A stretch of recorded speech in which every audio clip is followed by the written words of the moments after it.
What's going on, everybody? Mortem here, this time bringing you an update of sorts for Swordhaven, Iron Conspiracy, an indie crpg I have been keeping an eye on since its 1.0 release back in December, though realistically before that, because this is a game I actually backed on Kickstarter, which is where I got my copy of it, in fact. The reason that I did that is because this game is from Atom Team, the people behind the indie CRPG Atom RPG, as well as its standalone expansion True to Grad, which they are currently kickstarting a sequel for. But we're here to talk about Swordhaven, and admittedly this video is a little bit odd in comparison to my normal stuff, simply because I normally make videos like this after I have reviewed something and then some months have gone by, maybe they've put out updates that have addressed some of my concerns, things like that. In the case of Swordhaven, I have not reviewed it, and that is mostly because when I took a look at it after its initial release in December, it became pretty much immediately clear to me that the game simply was not done.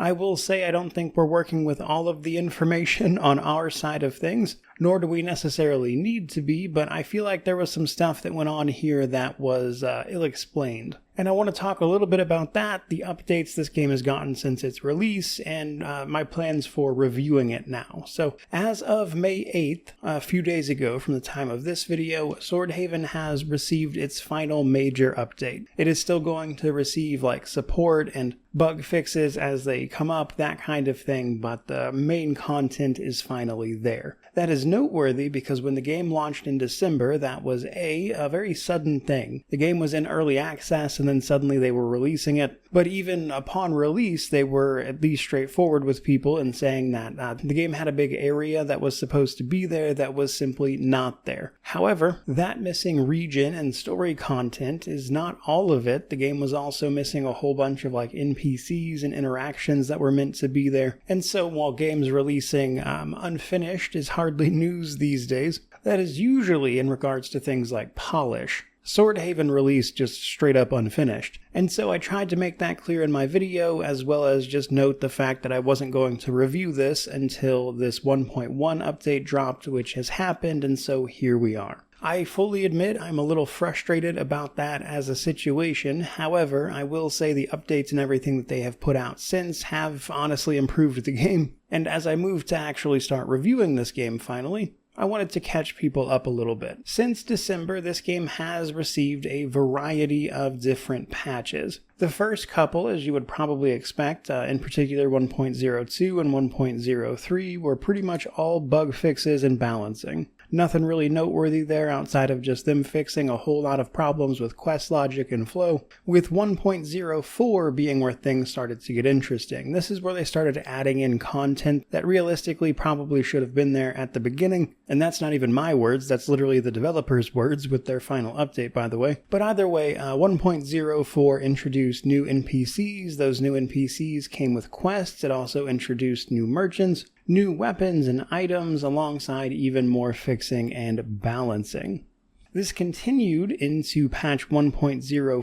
1.05 actually also saw the game be officially verified on the Steam Deck. This was mainly in response to them having changed around the way fonts and things are displayed to be better on that platform, with the rest of that patch being more balancing and bug fixes. 1.06 was another large update where they introduced more new NPCs, more quests to go with those NPCs, a brand new area that wasn't there before. They also introduced some quality of life changes people had been asking for, such as just the way the camera worked in displaying things if you were behind a wall, adjustments to the hotbar, and even some slightly more interesting changes with adding effects to the game difficulty. But that leaves us with patch 1.07 before they jumped to 1.1. 1.07 introduced yet more NPCs and quests associated with them that realistically should have been there. The patch notes for this one even acknowledge the fact that the area they spruced up here was basically empty when the game launched, and that shouldn't have been the case. And alongside that stuff, you can even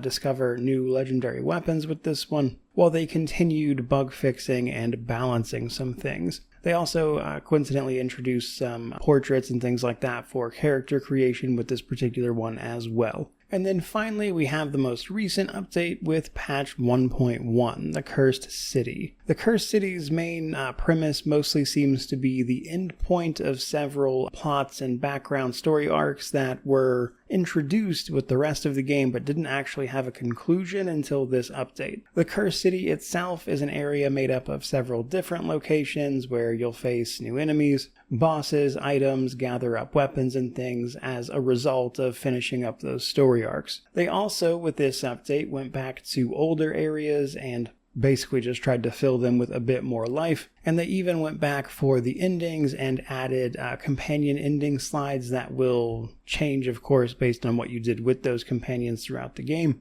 They also introduced yet more quality of life changes that were not insubstantial, like we got a run walk toggle, updates to the world map, the skill checks for random encounters will take your entire party's skills into account, not just your player characters, improved pathfinding, things like that. You do actually feel the pathfinding, by the way. That was noticeable as soon as I fired it up for this update. And I do want to point out that the end of this particular update as well, on May 8th, they did take some time to just straight up address the fact that the release of this game was simply not what it should have been. And a lot of this stuff really should have been in there when the game launched, and it seems like, all things considered, this game probably should have been delayed roughly 6 months, and if I had to guess, as a small indie company, they likely just didn't have the money to do that, as that is just usually the answer with these types of things, and then you combine that with the fact that they're kickstarting their next project, and I think that makes rough sense. Either way, however, as I mentioned at the top of the video, this is their last major update. They have a couple more planned just for like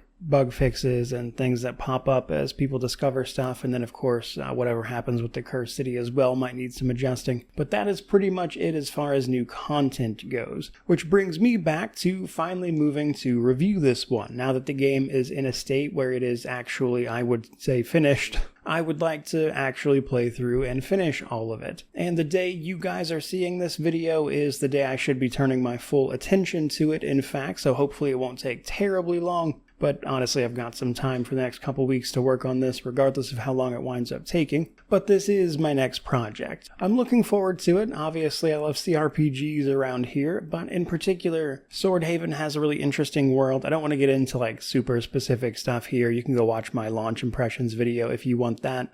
Or just wait for the review, I guess. But I do find the general premise of this: you come to this island, get involved in a conspiracy around iron, if you would believe it. There's some interesting plot elements that they just kind of throw you into. And while there are certainly plenty of things about it that are very indie, there's some real promise here. And I will say, just jumping back into it a few months later after all these updates, you do feel a lot of those improvements straight away. They clearly worked on the performance. It runs a lot more smoothly now. You also feel some of the balance changes, some things I found a little annoying at the beginning of the game I just kind of breezed through this time around. And so I basically just wanted to take this video to make clear that I really don't like how they handled the launch of this game. However, it does look like they put in the work to make this a more enjoyable experience, and I find myself looking forward to properly reviewing it, which is, of course, where we are going next. So hopefully you guys enjoyed all of that. If you did, by all means, like, comment, subscribe, all that YouTube jazz. Obviously, that review will be forthcoming here before too long. But if you've been enjoying this game or checking out any of the updates for yourself, I would love to hear about it, which naturally means to like, comment, subscribe, all the YouTube jazz. But regardless of any of that, truly, just thank you so much for watching. I really do appreciate it. May you wander in wisdom and have an amazing day.